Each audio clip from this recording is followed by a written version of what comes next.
Hi friends, இன்றைக்கு ஒரு சூப்பரான செம ஹெல்த்தியான ரொம்ப டிஃப்ரெண்ட்டான ஜவ்வரிசி வச்சு எப்படி ஒரு இட்லி செய்கிறது அப்படின்ட்டு பார்க்கலாம்.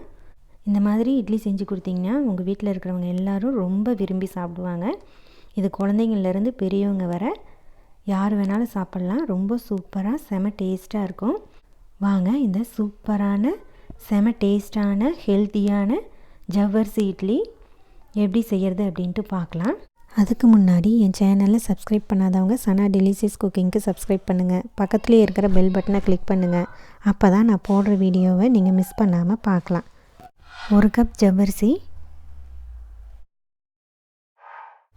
ஜவ்வரிசியை நல்லா கழுவி எடுத்துக்கலாம்.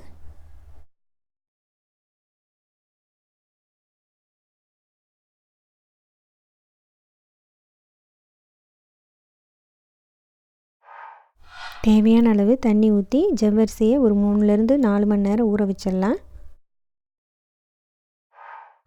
ஜவ்வரிசி 4 மணி நேரம் நல்லா ஊறிடுச்சு. நான் தண்ணியெல்லாம் எல்லாத்தையும் வடிகட்டிட்டு எடுத்து வச்சுருக்கிறேன். பாருங்கள், இந்த மாதிரி அமுத்துனா நல்லா அமுங்கணும், அந்தளவுக்கு ஊறணும் ஜவ்வரிசி. தண்ணியே இல்லாமல் எல்லாத்தையும் வடிகட்டி எடுத்து வச்சுக்கலாம். 1 கப் ஜவ்வரிசி போட்டோம். அந்த ஜவ்வரிசி நல்லா ஊறி 2 கப் வந்திருக்குது.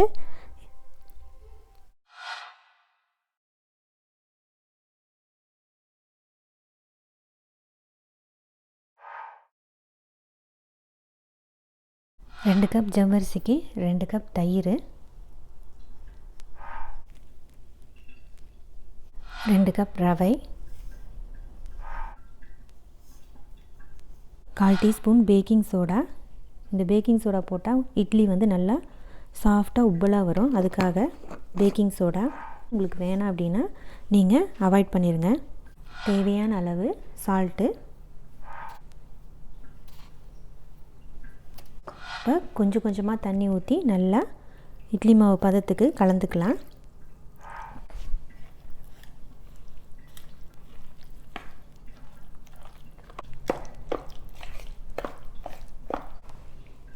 பாருங்கள், இந்த மாதிரி கலந்துக்கலாம்.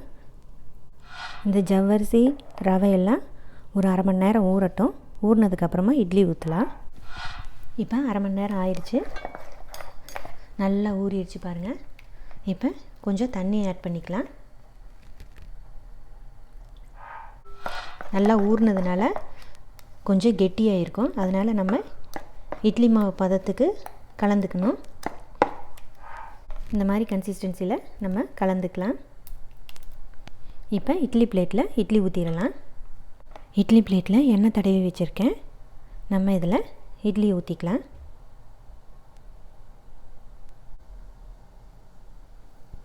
இதில் நம்ம விருப்பமான காய்கறி கூட நம்ம சேர்த்து ஊற்றிக்கலாம்.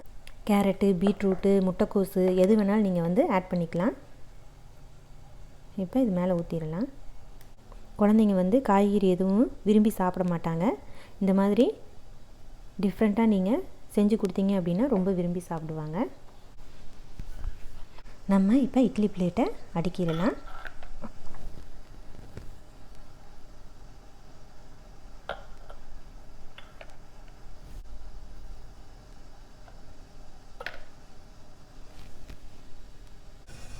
இப்போ இட்லி வேக வைக்கிறதுக்கு தண்ணி சூடு பண்ணி வச்சுருக்கிறேன். தண்ணி நல்லா கொதிக்குது. நம்ம ரெடி பண்ணி வச்சுருக்கிற இட்லி பிளேட்டை இதில் வச்சிடலாம். இட்லி ஒரு 10 நிமிஷம் நல்லா வேகட்டும். வெந்ததுக்கப்புறம் இட்லி எப்படி இருக்குது அப்படின்ட்டு பார்க்கலாம். இட்லி வெந்துச்சான்னு பார்க்கலாம். பாருங்கள், ஒட்டாமல் வருது. இட்லி நல்லா வெந்துருச்சு. இப்போ இதை எடுத்துடலாம். இட்லி நல்லா ஆறிடுச்சு. இதை நம்ம எடுத்துடலாம்.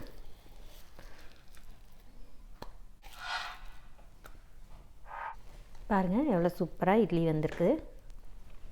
இதே மாதிரி எல்லாத்தையும் நம்ம எடுத்து வச்சிடலாம். இந்த ரெசிப்பியை உங்கள் வீட்டில் நீங்கள் மறக்காமல் ட்ரை பண்ணி பாருங்கள். இந்த வீடியோ பிடிச்சிருந்ததுன்னா லைக் பண்ணுங்கள், ஷேர் பண்ணுங்கள், கமெண்ட் பாக்ஸில் கமெண்ட் பண்ணுங்கள். என் சேனலை சப்ஸ்கிரைப் பண்ணாதவங்க சனா டெலிஷியஸ் குக்கிங்க்கு சப்ஸ்கிரைப் பண்ணுங்கள். அப்படியே பக்கத்தில் இருக்கிற பெல் பட்டனை கிளிக் பண்ணுங்கள். ஓகே ஃப்ரெண்ட்ஸ், நான் மறுபடியும் இதே மாதிரி சூப்பரான வேறொரு ரெசிபியுடன் உங்களை சந்திக்கிறேன். நன்றி, வணக்கம்.